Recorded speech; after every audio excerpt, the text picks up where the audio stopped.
The snowstorm had swallowed the whole valley, muting the world outside the old rental cabin the way heavy blankets smother a restless sleeper. Inside, 4 friends, Evan, Brooke, Tyler, and Jess, huddled around a dented army green radio they dragged down from the attic. The thing looked like it survived a war and was still angry about it. They'd tried every station, nothing but static, until suddenly one faint signal slipped through the noise like a needle threading itself. A monotone voice, dry, genderless, completely emotionless. December 24th. Marcus Hale. Last words. I didn't think the ice would give way. Jess frowned. Who's Marcus Hale? Sounds familiar, Tyler muttered. Think that wasn't he the high school coach who drowned, like years back? Brooke shivered, though the cabin was warm.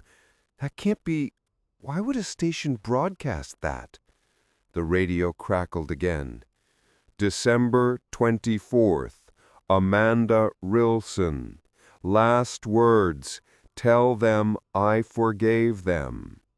Evan's head snapped up. Amanda lived in town. She died in a house fire near Christmas, like 10 years ago. One by one, the names kept coming. Dozens, all from their little town, all people who had died near Christmas across different decades. The voice read each name with the same flat calmness, like listing ingredients on a cereal box. Then the static twisted, cleared, and a new name slid out. December 24th. Tyler Quinn. Last words. Help me. The voice cut off for half a second, then resumed, colder than before. Death is inevitable, but it can be avoided if another takes the place. Brooke's breath hitched. Jess whispered, Tyler, that's tomorrow. Then silence. The station vanished. Only static remained, as if the broadcast had never happened at all. That night, long after midnight, Evan was the first to hear it, the crunch of footsteps outside, slow, deliberate, circling the cabin without trying to hide. Jess pulled back the curtain just an inch. Someone was out there, and whoever it was, they were getting closer to the door. The knocking didn't start all at once. It was more like the house exhaled, timbers settling, wind pushing at the shutters until the rhythm became too deliberate to be nature. 3 slow taps, a pause, then 2 more. Brooke backed away from the door, whispering, Someone's out there. Tyler grabbed the nearest thing resembling a weapon, a fire poker. He held it like he wasn't sure which end was dangerous. Evan killed the last lamp, leaving the cabin lit only by the faint glow of snow bleeding through the windows. For a few seconds, everything went silent. Then the radio turned on by itself. No static this time, just that same monotone voice, as calm as if reading bedtime stories. Evan Ward, December 24th. Last words. I thought they'd save me. Evan jerked backward, bumping into a chair. That's not funny, he hissed. None of them had touched the radio. The voice continued, now turning toward Brooke. Brook Lane, December 24th. Last words. Don't let it in. Jess slapped her hands over her ears. Turn it off, Evan! Turn it off! He lunged for the dial, but before he could touch it, the radio crackled violently, and the volume spiked, filling the cabin with a hollow, bone-dry voice. It has chosen already. Then silence, as sudden as a switch. Outside, the footsteps started moving again, slow, circling, dragging through the snow as if whoever was out there didn't fully understand the mechanics of walking. Jess leaned toward the window and dared a glance. Her face drained of color. "What did you see?" Brooke asked. Jess swallowed. It looked like a person, but the shape wasn't right, like their arms were too long, and I think," her voice trembled, "I think it was listening to the radio too." Tyler stepped toward the door, gripping the poker until his knuckles blanched. "We need to leave, now!" But when Evan twisted the front doorknob, it barely turned, frozen solid, as if the cold had welded it shut from the outside. Behind them, the radio clicked again, once sharply, like someone tapping the microphone. And then came a whisper so soft they couldn't tell if it came from the speaker or from right behind them. "Choose." They didn't wait for another whisper. Evan found the back exit, an old service door half buried in snow, and rammed his shoulder against it until it cracked open just enough to slip through. The four of them stumbled out into the freezing dark, breath pluming like smoke. The woods loomed around the cabin, thick and silent, trees leaning inward as if eavesdropping. Tyler pointed toward the slope leading to the main road. "Cabin's only a mile off the highway," he said, forcing confidence he didn't feel. "We just stick together and keep moving." Jess kept glancing behind them. "What if it's following?" Brooke didn't answer. She didn't need to. Every one of them felt it, that prickling awareness, that tight knot between the shoulder blades that meant something was watching. They pushed through the drifts, snow squeaking under their boots. The wind had died, leaving the forest unnervingly still. Evan checked the compass on his phone. It spun wildly, unable to decide which way was north. 10 minutes passed. 20. Then the trees thinned, revealing a narrow stretch of asphalt buried under white. "We made it," Tyler breathed, but Evan grabbed his sleeve. "Look." Ahead of them, through the hazy snowfall, stood the cabin. Their cabin. Same sagging roof, same boarded window, same faint orange glow from the bedroom they'd left the light on in. Jess's voice cracked. No, we walked straight. We didn't turn." Brooke trembled. Maybe we circled by accident?" "Not possible. There aren't enough paths to loop like that." The road behind them looked normal, straight, but something was wrong with the snow, too smooth, too untouched, as if no one had walked there at all. Tyler stepped forward, but the moment his foot touched the edge of the road, the radio inside the cabin turned on again, loud enough to echo out into the woods. Jess whimpered, "It wants us back inside." As they stared at the cabin, a shadow broke away from the tree line. Tall, crooked, almost human. It didn't walk. It tilted forward, then appeared a few feet closer, like reality had skipped a frame. Brooke grabbed Evan's arm. "Run!" But the shadow didn't chase. It just raised one too long arm and pointed at Tyler. And from the cabin, the radio spoke in that dead monotone. "Only one path leads out. Choose who walks it." They ran, not toward the cabin, not toward the looping road, but sideways, deeper into the woods. Evan had remembered something from earlier, a sagging wooden post near the trail that once held signs for old service routes. If the radio signal came from anywhere, it had to be close. Branches whipped their faces as they squeezed between the pines. Snow dusted down like powdered ash. The air felt heavier the farther they went, thick with some metallic smell, like old batteries left out in the rain. Brooke was the first to see the structure.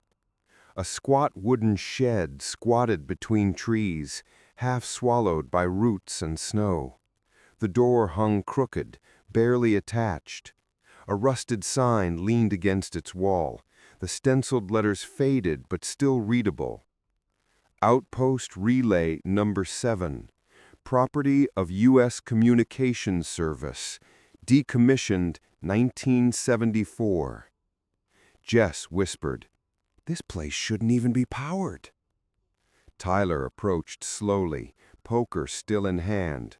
The shadow from earlier hadn't followed, or maybe it simply didn't need to. Whatever was happening wasn't bound by distance. Evan pushed open the shed door. Inside, everything was coated in frost. Old metal equipment, receivers, transmitters, and switchboards sat frozen like ancient bones. A chair lay overturned, and slumped in the corner, beneath a collapsed panel, was the shriveled figure of a man in a technician's jacket. Skin drawn tight, eyes long gone. Brooke gagged behind her glove. "He's been dead for decades." Evan swept his flashlight across the equipment and froze. One machine was running. A small receiver, lights trembling, dials twitching as if struggling to interpret a signal that had no business existing. The speaker beside it hissed faintly, like someone dragging fingernails across sand. Jess stepped closer, mesmerized. "It's listening." Tyler frowned. "Listening for what?" The machine crackled violently, then a whisper bled through, thin, distorted, and unmistakably the same monotone voice. "Transfer incomplete. Balance required." Brooke stumbled backward. "It's not predicting anything. It's tracking us." The lights flickered. The whisper deepened. 4 anomalies detected. 1 must be corrected."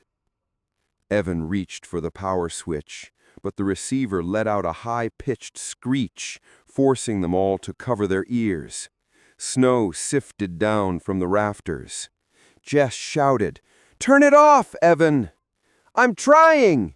He slammed the switch down. The machine stayed on. And then, slowly, impossibly, the dead technician in the corner inhaled. The sound was sharp and wet, like air forcing itself into lungs that had forgotten how to breathe. Brooke screamed. Tyler dropped the poker. Evan froze, his hand still on the useless switch. The technician's head jerked upward, bones cracking like ice breaking on a lake.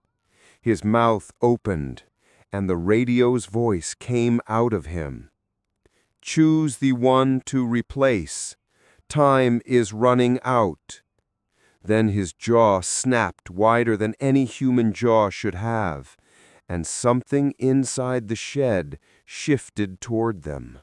The thing wearing the technician's body didn't stand up. It unfolded. Bones crackled, joints bending at angles that made Jess turn away, gagging. The faded name patch on his jacket, M. Collins, hung sideways as his head lolled, eyes nothing but dry caves packed with shadow. But when he spoke, it was perfectly steady. "Transmission unstable. 4 present. 1 required." Evan grabbed the poker Tyler had dropped and held it out like a cross. "Stay back." The thing tilted its head, studying him. "Defense is irrelevant. Outcome has already broadcast." Brooke pressed against the wall, feeling the cold leach through her jacket. "What are you?" she whispered. The answer came not from the man, but from the equipment behind him. Every speaker in the shed clicked on at once, filling the room with overlapping whispers. Signal, correction, reallocation, substitution. Jess clamped her hands over her ears. Make it stop. Tyler stared at the receiver, at its quivering needles and flickering lights. You said transfer, he said, voice unsteady. Transfer what? The corpse thing stepped closer, feet scraping the floor in a horrible, dragging shuffle. Tyler Quinn, scheduled termination, December 24th. To cancel, equivalent life must be submitted. Another from the same origin point, same town, same season, balance maintained. Jess shook her head violently. We're not sacrificing anyone. That's insane. All outcomes involve sacrifice. You choose, or the system selects at random. Probability favors higher collateral. Brooke's throat tightened. Collateral? Meaning not just one, Evan muttered. If we don't choose, more people die. It'll spread. The shed seemed to shrink around them. Jess felt the weight of every person back home. Neighbors, kids working late shifts, the old woman who handed out cookies every year. Faces she barely knew, suddenly pressed against the inside of her skull. Tyler backed away, shaking his head. No, I'm not worth that. I'm not. The lights dimmed. The corpse's jaw cranked open again, impossibly wide. Time window closing. Choose a name, a neighbor, a co-worker, anyone tied to your point of origin. Speak clearly. The system will handle the rest. No one spoke. Outside, the wind picked up, howling through the trees, rattling the warped boards of the shed. Then the receiver chirped, a sharp, final beep. Failure to choose detected, the voice said calmly. Randomization initiated. On the crackling speaker, a new list began to scroll across a tiny dead screen, its green letters flickering to life. Row after row of names from their town, and somewhere in that stuttering green glow, one of them stopped, blinking. The blinking name on the tiny green screen meant nothing to them at first. Logan Price, Jess read aloud. Who even is that? Evan swallowed. He works nights at that all-night burger place, I think. Younger brother of that mechanic on Maple. I've seen him around. The lights on the receiver steadied, accepting the selection. Target identified. Scheduled termination reallocated. Tyler Quinn deferred. Logan Price active. Brooke felt sick. It picked him instead of Tyler? Jess rounded on Tyler. You happy now? Some random kid gets to die for you? Tyler flinched like she'd slapped him. I didn't ask for this. But you thought it, she snapped. I saw your face when it said transfer. You wanted it to pick someone else. Everybody thought it, Evan cut in, harsher than he meant. Don't pretend you didn't. The shed seemed to close in with their voices, every accusation bouncing off metal and bone. The dead technician's body sagged back into the corner like the puppet strings had been cut, but the equipment kept humming, satisfied. Jess's hands shook. We can't just let this happen. We have to undo it. Pick someone else, or... So you'd name a person? Brooke asked quietly. You'd actually say a name out loud? The question hung there, poisonous. Jess opened her mouth, then shut it again, eyes glassy. She looked at Evan. You're the one who always makes the plans. Say something. Evan stared at the glowing screen. If we try to interfere, maybe it escalates. More names, more deaths. We don't even know the rules. Tyler laughed, a small, hysterical sound. Great! So I either die, or some stranger dies, or everyone dies. Merry Christmas! The wind outside calmed, too suddenly. The silence that followed felt wrong, thick as wet wool. Brooke's gaze drifted to the open doorway. "Guys, do you hear that?" They listened. Faint crunching, snow under boots, someone walking toward the shed at a steady, unhurried pace. Evan gripped the poker tighter. "Maybe it's Logan. Maybe the system brought him here." Jess whispered, "Don't say that." The footsteps stopped right outside. For a moment, nobody breathed. Then a silhouette filled the doorway. Same height as Tyler, same jacket, same hat. The figure stepped into the weak beam of Evan's flashlight. It was Tyler. Same face, same scar on the chin from when he'd wiped out on his bike in middle school.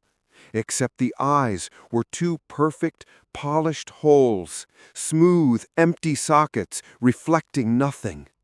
The real Tyler made a strangled noise behind them.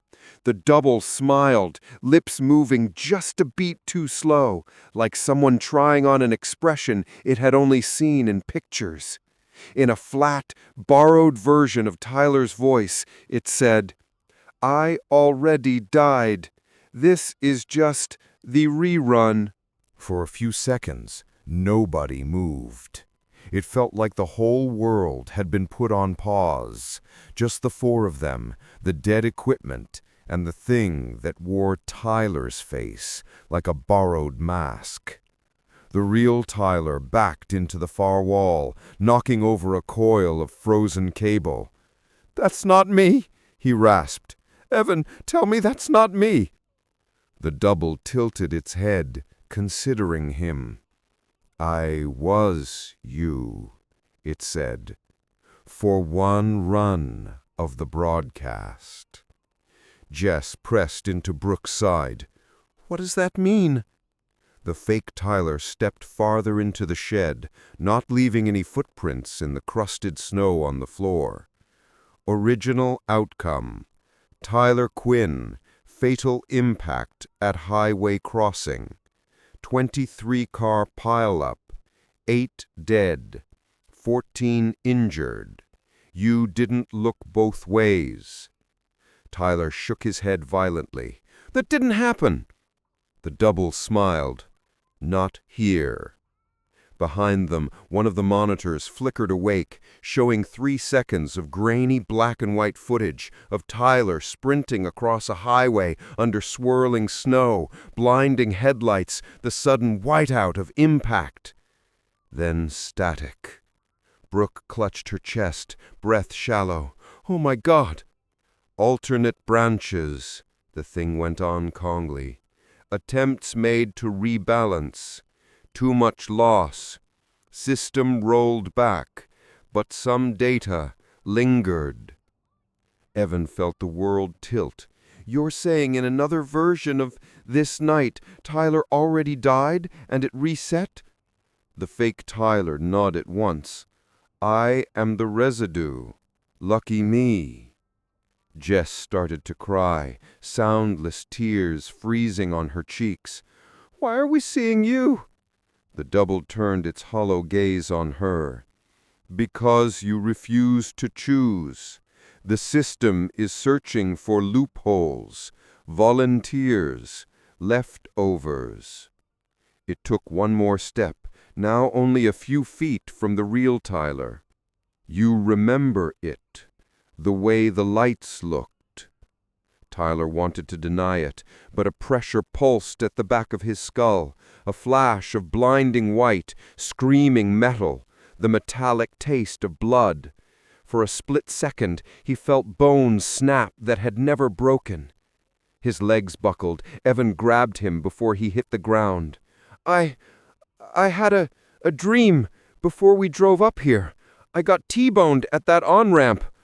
I woke up sweating. I thought it was a nightmare." The double leaned close, empty sockets inches from his eyes. "Nightmares are just rough drafts." Brooke snapped. "Get away from him!" She lunged, swinging a rusted wrench she'd grabbed from a shelf. It passed straight through the double skull like smoke, clanging uselessly against the wall. The fake Tyler's shape rippled, stretching, as if the swing had blurred its edges. "See," it said, voice suddenly layered, more than one tone at once. "I'm not here to hurt him. I'm proof the system can change things. Tyler died, then he didn't. That means someone else did, somewhere. Balance doesn't disappear, it moves." Evans stared, throat tight. "What do you want from us?" The fake Tyler's smile flattened, all trace of humanity gone. "I want what the system wants, a decision, before it stops asking." The lights dimmed to a pulse, matching 4 racing heartbeats. "Because if it has to correct reality again," it added, voice dropping to a hiss, "it won't just rewrite one night in one small town." It turned its head sharply toward the doorway, as if hearing something outside. "It'll start over," it whispered, "from much, much farther back." And for the first time, the 4 friends understood. They weren't just choosing between one life and another.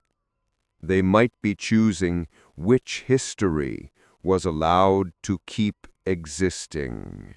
For a moment, the shed was so quiet they could hear the tiny ticks inside the receiver, relays opening and closing, like a clock thinking about what time it wanted to be. Jess broke first. "If it can change reality," she whispered, "we can make it change back. We just need to force it." Evan shook his head. "How? Smash it? We tried turning it off." Brooke stared at the corpse in the corner. It was slack again, but wrong now, like a mannequin someone had given up on halfway through. "What if we give it a name," she said slowly, "that doesn't count?" Tyler frowned. "What does that even mean?" "Someone already dead," Brooke said. "Someone who has to die. A serial killer on death row. Or the old technician right there. M. Collins. Recycle him." The receiver crackled, a sound almost like amusement. "Submission invalid. Subject must be active in the current line. Same origin cluster. Same temporal window." Evan exhaled sharply. "Has to be from our town. This Christmas. Living." Jess hugged herself. "So that's it? We either hand over some random neighbor or let it pick at random and pray it stops there?" The fake Tyler, still standing by the doorway, watched them with empty sockets that somehow felt focused. "You keep thinking in ones," it said. "One life, one town, one night. The system thinks in chains. Every choice rewrites everything that follows." Outside, the wind shifted again, bringing with it faint sounds, distant car engines, laughter, a dog barking. Home, not so far away. An entire town completely unaware their fates were being bargain shopped in a frozen shack. Brooke suddenly stepped up to the console. "Fine," she said, jaw tight. "If it wants a name, here's one. The Station. That's my choice. You want a life? Take your own." Jess grabbed her arm. "Brooke!" The lights on the panel flickered violently. For a second, every needle slammed to the far right as if something enormous had leaned on the system. "Clarify. Subject not recognized in census." Brooke leaned closer, eyes blazing. "You count us. Count yourself. You exist. You make choices. You affect outcomes. That's life. So take that off the board instead of us."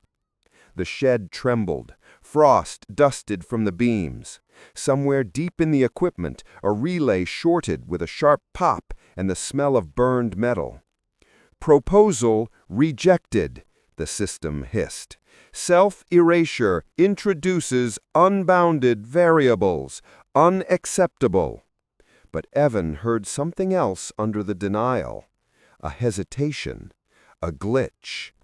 "You can do it," he said slowly. "You just don't like the odds." The fake Tyler's outline shimmered, edges fuzzing, as if that idea had knocked something loose. "Dangerous thought," it whispered. "Keep thinking it, and the system will start defending itself." As if on cue, the tiny green screen blinked awake again, text crawling faster now, like code in a bad hacker movie. "New parameter. Non-compliance threshold reached. Escalation authorized." Jess's stomach dropped. What does escalation mean? The answer came not from the console, but from far away, from the direction of town. A low rolling boom, like distant thunder. Then another. Brooke turned toward the sound, face draining of color. That came from the highway. Evan's phone buzzed in his pocket. No signal, no bars, just one new notification on his lock screen, time-stamped 12:24 a.m. Emergency alert. Multiple vehicle collision reported near County Exit 6. Multiple casualties. Avoid area. Tyler's knees went weak. "That's," he swallowed, "that's the ramp from my dream." The fake Tyler smiled with someone else's teeth. "See," it said, "you refused one rewrite, so it found another." The boom still echoed through the trees when Evan lowered his phone. No one spoke. No one had to. The crash wasn't random. It was the system tightening the noose. Jess's voice cracked first. "If it already caused that accident, how far will it go?" The fake Tyler leaned against the doorway as if enjoying the question. "Until balance is achieved." Tyler backed away from his double, shaking his head. "This is my fault." Brooke grabbed his arm. "No, it's ours if we let it keep going." Evan stepped to the edge of the shed, staring through the snow toward town. Red flashes pulsed faintly through the trees, emergency lights, too far to hear but close enough to feel. "How many people were on that highway tonight?" he whispered. Jess wiped her eyes, trying to keep her voice steady. "We have to choose someone we can reach, someone we can warn, or," she swallowed, "someone willing." Brooke stiffened. "You mean one of us?" "No," Jess said quickly. "I'm saying we can change the rules. If someone chooses themselves—" The system cut her off. "Invalid. Self-selection not permitted." The shed lights flickered again, once, twice, then steadied. Tyler looked at each of them, face hollowed out. "I won't let anyone die for me. Not strangers, not you. I'll go back to the cabin and wait. If it wants me, fine." "Tyler, don't be stupid," Evan hissed. "Walking into death doesn't fix anything. It'll just pick someone else next year, or right now." Jess turned toward the town again. "What about Logan Price? Maybe he's safe. Maybe he's not even near the crash." The fake Tyler chuckled softly. "He isn't yet." Brooke snapped. "Stop talking like you know everything." "I don't know everything, just everything that already happened once." Evan's breath fogged in front of him. "We need to find Logan. If we reach him first, maybe we can break the chain, protect the one it chose." Jess nodded, trembling but determined. "If the system wants him dead, then keeping him alive might jam the mechanism." Brooke's jaw set. "Then we go, now!" They stepped out into the cold, all except the fake Tyler, who lingered in the doorway like a shadow pinned in place. "Good luck. it said, smiling thinly. If he dies before sunrise, you'll hear the next name. They didn't look back. The snow swallowed their footsteps as they ran toward town, hearts hammering, breaths burning, hoping they weren't already too late. They reached the outskirts of town just as the sky began paling, a thin, exhausted blue leaking into the night. Sirens wailed somewhere down the highway, but the streets closest to home were quiet, untouched by tragedy. For now. "Logan lives 2 blocks over," Evan said, breath steaming. "Cut through the alley." They sprinted between houses, boots slipping on ice.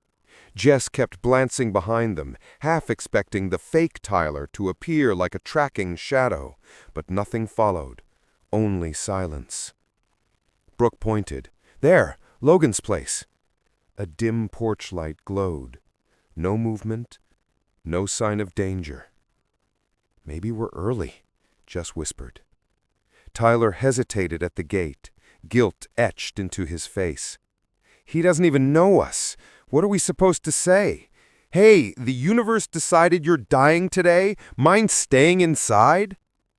Evan pushed the gate. "We say whatever stops this." They approached the door. It opened before they touched it. Logan stood there, alive, blinking at them in confusion, holding a half-eaten bowl of cereal. Can I help you?" Jess exhaled a broken laugh. "You're okay, thank God." Brooke stepped forward. "Listen, we don't have time to explain, but you need to stay inside. Lock your windows. Don't go anywhere today, especially not the highway." Logan stared at them like they were deranged. "Is this some prank?" Tyler shook his head. "Please, just trust us." Logan's suspicion softened into something else. Pity, maybe.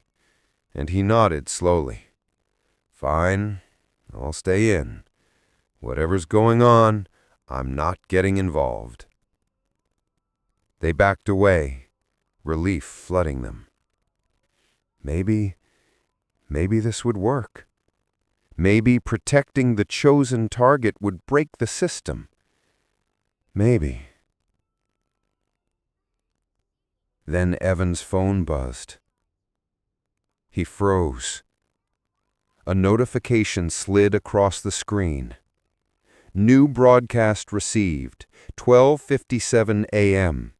Correction accepted. New target selected."